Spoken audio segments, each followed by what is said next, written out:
Thomas the tank engine was ill. Workmen had tried to make him better, but it was no use. "Edward must take you to the works," said the Fat Controller.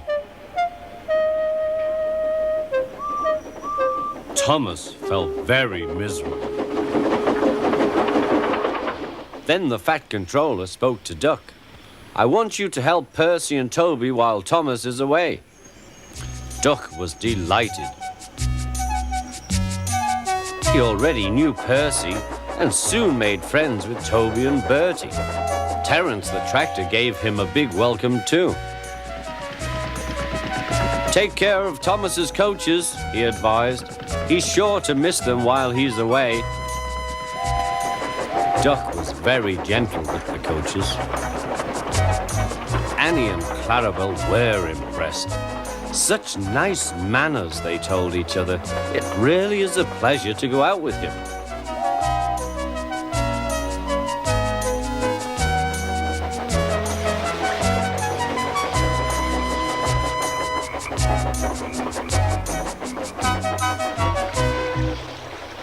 When Thomas came back, Annie and Clarabel told him how well Duck had managed.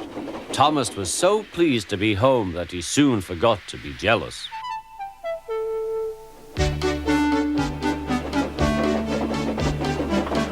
The works had left Thomas's handbrake very stiff.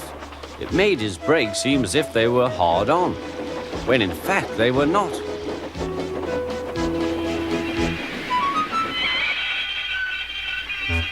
As a result, he and his coaches often overran the platform. Thomas found this most embarrassing.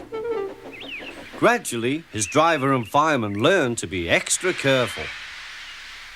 But one day, Thomas's fireman was ill, and a relief man took his place.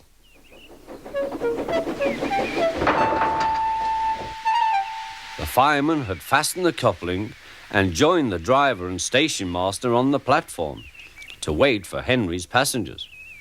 The fireman had forgotten all about Thomas's handbrake. Thomas simmered happily. Not long now, he thought, as he saw Henry slowly approaching. But Thomas's brakes were not hard on, and suddenly he felt his wheels begin to move. He tried to stop, but he couldn't without his driver and fireman. He tried to whistle a warning, but he couldn't do that either. The guard, driver, fireman, and passengers were all stranded on the platform. "Stop! Stop!" shrieked Annie and Clarabel. But Thomas, with plenty of steam, kept on going. The alarm went out down the line.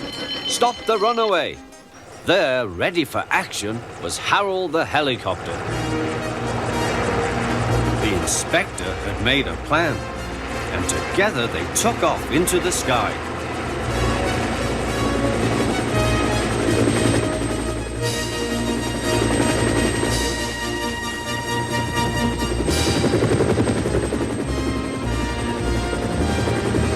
At last, Thomas was tiring. "I need to stop.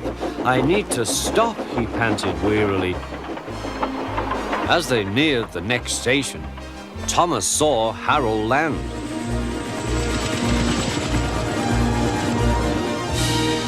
They entered the platform slowly enough for the inspector to act.